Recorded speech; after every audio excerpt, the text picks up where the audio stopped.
Welcome to the fight game. He's Icewater, I'm Puma, and we got to talk about the hot story that just came out today. Tyson Fury retires. I think this is the fourth or fifth time that he's retired in his career. I'm not sure if this is going to stick, but I wanted to talk a little bit about it because, Ice, we talk about it all the time. It's like, what else do these heavyweights have to fight for? The heavyweight division kind of reminds me of when Klitschko was the heavyweight champion. There was really nobody to fight. And so he remained heavyweight champion for a long time because there really weren't any heavyweights out there that were, kind of the top 10 pound for pound heavyweights that he could contend with. But what are your thoughts about Tyson Fury retiring? Yeah, I mean, maybe it's a long time coming. I know you mentioned he's done this or walked away like 4 or 5 times or before, whatever it is. But I think the fight against Usyk, and he really was trying to win that fight, and the reality probably set in the fact that what else is there for me to do if he doesn't need the money? And who else is he fighting? At this point, it become more of a circus, right? You're not fighting for legacy because the legacy to me is already set.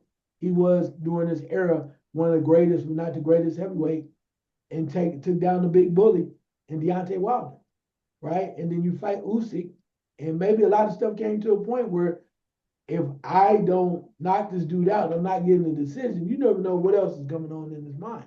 So, and then the question is, who else do you fight? Do you fight Anthony Joshua? I mean, it's all about money. It's not about legacy. You're doing this because you want to, or you need a quick cash grab. But if it really is about where his place in history is, he's already set that by what he's done, particularly when he beat Wilder. He's already set. So now everything is just, and maybe he finally realized that, hey, I don't need to do this no more. I'm older. I'm not as quick as I was. I'm not the same dude. And what? Am I gonna fight Usyk for the third time? That's what I told you. I don't want to see it. I'm glad if you're gonna retire, great. I wish him the best. He surprised me a lot more than what I thought, if that is the case. And he's a lot better than I ever thought he would be. And he was a tough son of a gun to come in here and fight Devontae Wilder 3 times, bro. And told him about it and let him know I'm gonna be right here. That's a bad mother, crazy and all. Yeah, I kind of felt that after the third fight, and even before the third fight, after the second fight, that Wilder and Tyson Fury kind of didn't have anything left. I mean, they left it in the ring and fighting three times because I saw how different Fury was, coming back. And when I thought he lost against the UFC dude, I thought he lost that fight. I'm pretty sure a lot of people thought he lost that fight.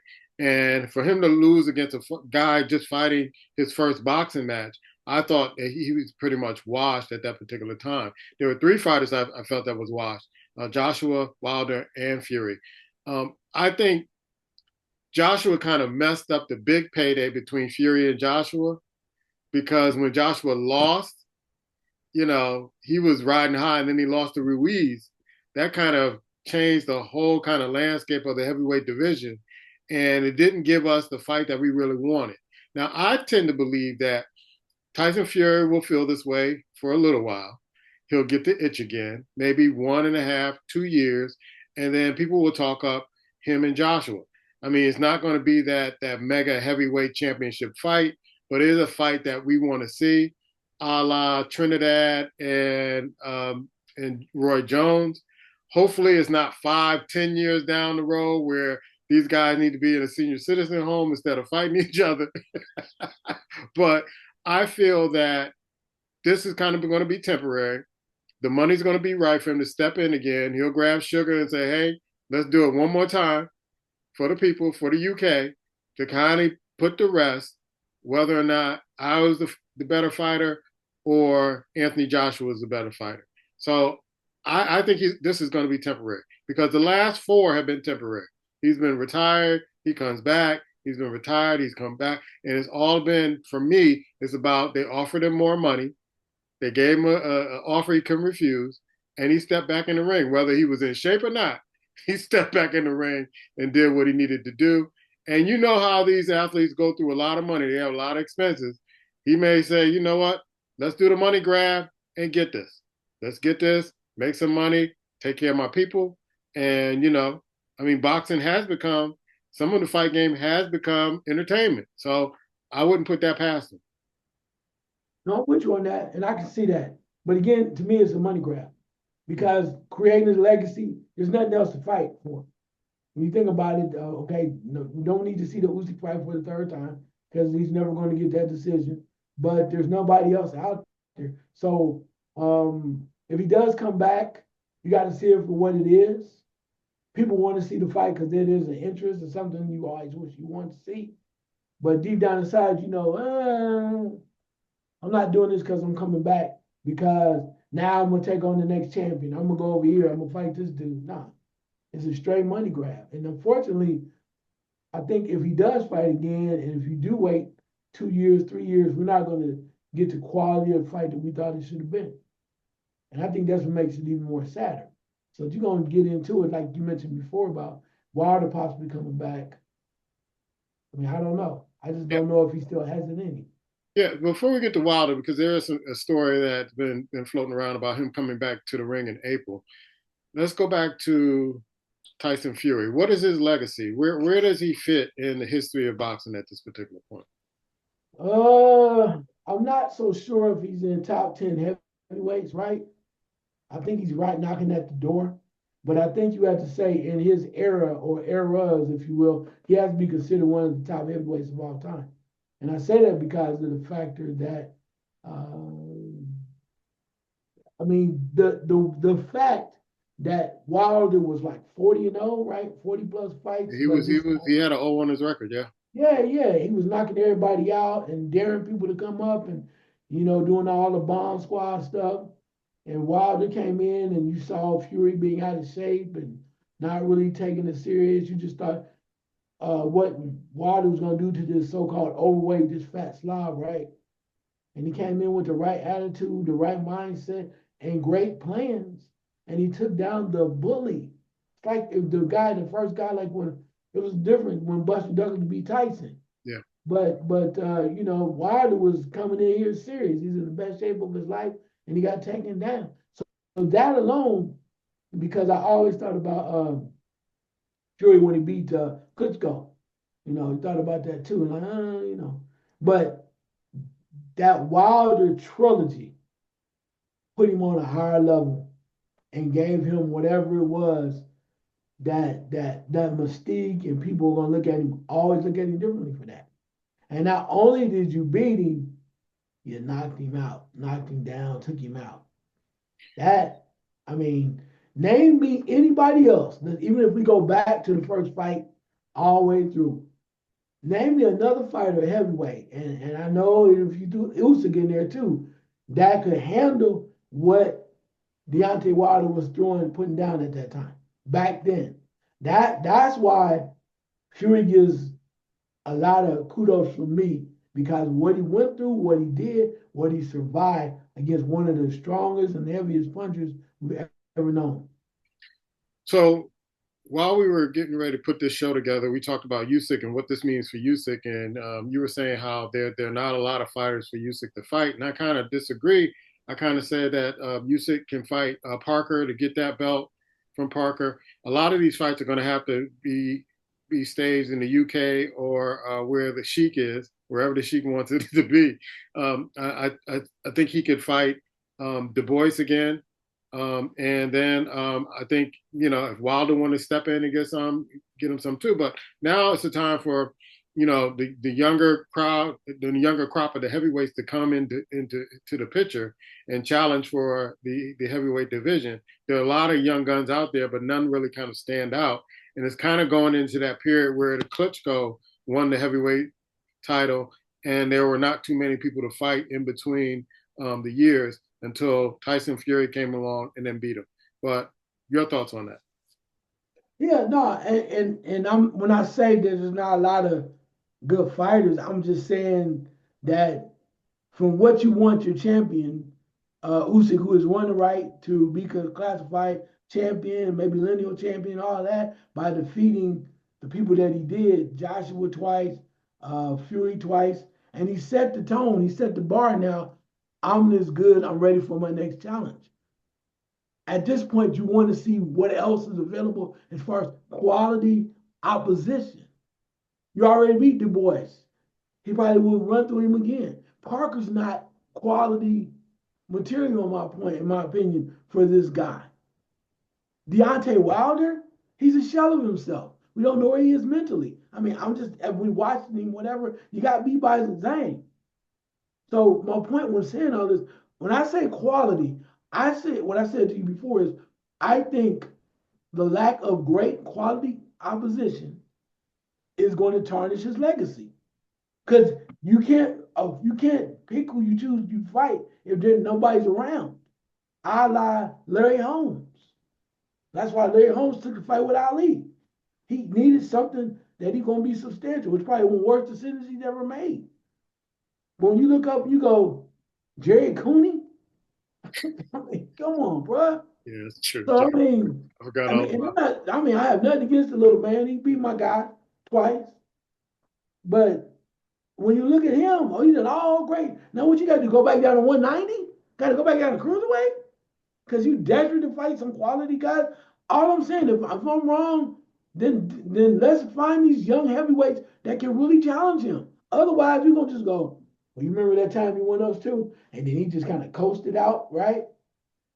He coasted out until his career is over because nobody else showed up, and unfortunately, some of these big guys, um, like was Big Baby Anderson and all these other dudes, and that they're supposed to be coming up, they fell short too. So now we as you said, we're at a lull because the guy that is come up from middleweight and established himself as a great champion has nobody really to fight.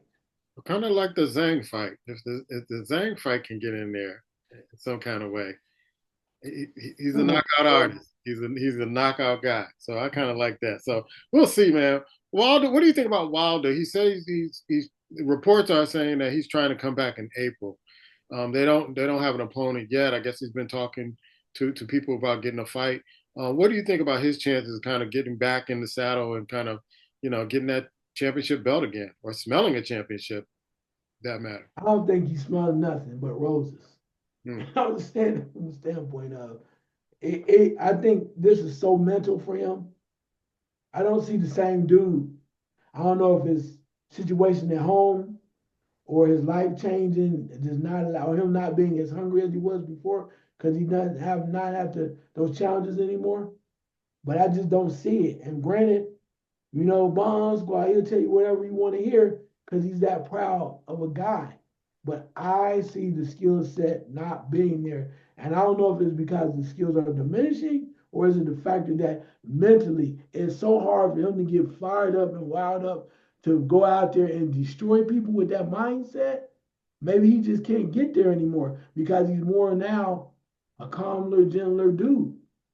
And it happens. You can't be a killer all the time. People get tired of because it's mostly draining, and whatever else is going at home, you might situation with the wife or whatever his family. Man, it can be overbearing. Yeah. Yeah, we'll see. We'll see if this kind of comes into fruition. We wanted to talk about the Canelo Crawford because if we can get some views, and I've been getting some comments about, hey man, when is this fight going to happen? You got some new news on what the Sheik has been doing and trying to pull this fight together. What's that new news, sir? Yeah, well, a lot of people, if you know, that the Sheik was trying to bring this fight together because one fight he always wanted, and I think after you throw all the smoke out, Canelo was like, if the money's right, I'll fight anybody. So we're kind of at that point now, and now that it's serious, because definitely a fight that Bud Crawford always wanted. But now he said he think at first he didn't know if he could go up that high in 168, but he says thinks he can do it because he wants to challenge himself to be great. So with that being said, we were looking at May. They were saying May for the fight, which might be a little too early for Cinco de Mayo, but now it's going to be supposedly set up for September around the Mexican holiday, and that's what it's going to be. And it gives everybody enough time to get in shape. It gives Crawford enough time to get used to being at 168. Canelo is like take a little more time for himself. And then what you do is you create a mega event. And the talk is instead of having it over in Saudi Arabia, you're going to have it in Las Vegas. It becomes now a mega event because people are so desperate for a big fight. You have it in Las Vegas. Everybody, all of Hollywood is coming to Las Vegas for this fight. Because people love Canelo. A lot of people from all walks like Canelo, and also Bud Crawford, right? Yeah. So this is an event. This is going to be an event. People are going to watch this fight. So my question would be, if it's not going to take place in May, who is the next Mexican, the great Mexican fighter is going to fight in May during Cinco de Mayo? Because is Cornello going to fight twice this year in May and September, or who are they going to grab for that particular fight weekend? That's a good question. I'm not sure who that person is. I don't think Canelo fights in May because it's like, why even risk a eye injury? The for that amount of money, and two, to build uh suspense. Why risk that? Yeah, Hey, we coming in September. We getting ready. We're gonna throw somebody else in there. But we're telling you, get ready because this is gonna be a spectacle. You've been wanting something real. You Canelo versus Crawford. And you just let it play itself out on every card that's coming that is taking place between now and September. You build the hell out of it and let it ride. And you know how many people are gonna go out there and watch it? yeah. I mean, I might have to make a roll out there. And I said, I see with my third eye. I see it. I see it. That the UFC is going to take over that weekend in May to steal the thunder from boxing. Because if they don't come up with a marquee fight for that particular weekend, I can see the UFC sliding it in and saying, "We got a marquee fight for you." There have been some talks about some fighters who stepped out of the ring that might be making a comeback or fighting some exhibitions. So I could see the UFC, MMA stepping in that weekend like, "Hey, if you're not satisfied with that product, we got a lineup that you sure are going," and they'll do it in Las Vegas too, just to spite boxing. I believe that. I truly do believe that. I can see that. The only reason why I would see a fight like that, a few, and it won't happen because that's not how they work. There's too many mega superstars. I literally would go pay money to watch something in person, but it has to have two people on the card. I got to have Israel on there, Okay. and I got to have my boy John Jones. I'll go to Vegas tomorrow. Man, that those are the fights that will grab garner that attention. Yeah, Those are the fights right there on Cinco de Mayo weekend. Those are the fights. yeah, because I know somebody was asking me about they had this thing who was the goat of basketball and football, and then they mentioned in UFC was St. Pierre, right? Yeah, And, and then they said, "What do you think?" I said, "I love St. Pierre, but it's John Jones, bro. It's John Jones is the face. You put John Jones out there, do one from here to heavyweight, walk around with a stomach now. He don't care. Israel, oh man, and anybody else you want to put out there, it's oh yeah, it would be amazing. It would it be has to be amazing. a grudge match. I mean, a serious grudge match to get folks out there. You said the Sheik had 5 fights that he's looking to promote and get out there. What are those? Some of those fights? I know the other fight he was talking about. I'm trying to think of the remember, but he wants to see the rematch of Usyk versus Dubois. I think he wants to see that big time. And then he's also been having discussions with Devin Haney. Of course, I mean, the fight that everybody wants to see, he wants to put out there is the rematch of Devin Haney and Garcia. Yeah, And now to the point where Devin Haney, with all the controversy and everything, they kind of painted themselves into the against the wall, where people either don't respect them or they're kind of looking for some come get back. And with that being said, then you have to go. Uh, you got to go with Garcia and Haney. And the only way to get that back and get it right is the Sheik, because the Sheik has the coin, and you can throw the rest of it out. I mean, we're waiting for guys like Teofimo Lopez to do something. We still don't know what Tank Davis is supposed to be fighting still in March, but we just need to see more. And right now, we're not seeing that. So, but the Sheik can clear all, make everything well. yeah, because Tank talked about, hey, give me 150 million and I'll fight Ryan Garcia. And me and Eddie, our mutual friend and classmate from Wilberforce University, And we were sitting there talking. It's like, ain't nobody gonna pay Tank $150 million to fight nobody at this particular time. He doesn't garner that much attention. So not Right. he's not getting 150 million. He may get somewhere close to like 30, 20, 30 million, but not 150 million. He hasn't really kind of built up a resume to kind of gravitate and get that money. But we did talk about a fighter who could have gotten that money. We talked about in our pre-production meeting. We talked about Floyd Mayweather, and I think Devin Haney tarnished his career the way he handled that loss against, because it is a loss. We can't unsee what we saw, regardless of steroids, whatever, and him trying to get that O back on his record. But we're all going to have that O with an asterisk on it. But it's these fighters, these younger fighters, want to be undefeated. And to me, some of the greatest fighters that fought, Ali lost what five fights, and his ability to come back and get revenge on those fights makes him a great fighter. Who he was, how he presented himself, how he kind of handled adversity. So to me, you can be an undefeated fighter. I don't know pound for pound where I would put Floyd Mayweather in the pound for pound greatest of all time. Just because he has an O doesn't put him at the top of the list. You got a lot of fighters who lost fights who were great fighters, who persevered, who fought more, greater champions and challengers in their heyday that I would put on that list. Nothing against Floyd, because we talked earlier. One of the things I admire about Floyd Mayweather is that he had the ability, and not too many boxers have this ability, to make his opponent look ordinary. Like great fighters look ordinary. And so, in my opinion, I take nothing away from him, but I can't throw him in the top maybe 10 of the pound for pound greatest fighters of all time, even though he has an O on his record. And to be honest, that last fight against McGregor, I don't even count that, to be honest with you. I don't even count that. It wasn't against a challenger that we could say, you know what, he went out on his shield. You got to give it to him.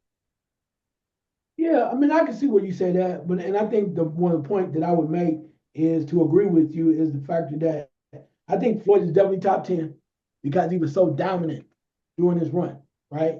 49 fights, whatever. He went from being the knockout artist with the pretty boy, and then he went became money where he's more elusive and used more of his defense to win fights. So with that being said, I think he's definitely top 10. The problem that I think is those are tarnished in where his legacy is tarnished in regards to being one of the greatest of all time is the fact that out of the 49, 50 fights, whatever you want to call it, how many times was he challenged? Mm. And that's what we remember. You go back to Sugar Shane Mosley, you go back to Oscar De La Hoya, whatever you want to say, Manny Pacquiao, whatever. But the point, maybe Castilla, and people want to say Madonna, but really you fought Cotto. I mean, so many fighters that he fought, right? And so many different fighters that he fought that he was never really challenged out of the 50 or 49 fights. You go, what's that one? Then you, because there's really none there. And unfortunately, he was too damn good at times. When you said he made people look ordinary, sometimes that's a turn off because he was too good. He's like, did you see that dude? He's like, oh yeah, no. I mean, from all the way to the point where all of these guys that he fought, he made a lot of them look ordinary, and it made people mad. But like you mentioned before, I think that's what we're hurting. But I think you just got to give it to him because that defense was impeccable. He was making things happen, making it roll. And when you mentioned about guys wanting that big money now, the big money that Floyd would get, you mentioned about Tank Davis won 150. And you're not going to get close to that. If you even get half of that, you're going to be lucky. And the only way I think he's going to get that, particularly from the sheet, you got to step out on business. Step out on business and fight Devin Haney or Shakur Stevenson. That's business. You want that money, 75 million? You want that type of, you want people to get energized about you? That's what you got to do. Those fights. Those are two fights that make sense. Even a Teofimo Lopez, but definitely Devin Haney and Shakur Stevenson, and he knows that. Yeah, yeah, and Sheik, come talk to us, man. Come talk to us. We could do a show for you. We can feature on the show, and you can give out your who you looking for to fight and all that other stuff. Holla at us, man. Holla at us, Sheik. I'm gonna Come put on, Sheik. What hashtag. up, Sheik? Call us, Sheik. We want to talk to you. What's on your mind? Because you're coming up with some good fights and you got the coin. Spread some of that coin to us, man. And we can help you, Sheik. We We can know a help. little We something. can definitely Ask help. Buddy McGirt. We will see you next time. He's Icewater. I'm Puma, and this is the Fight Game.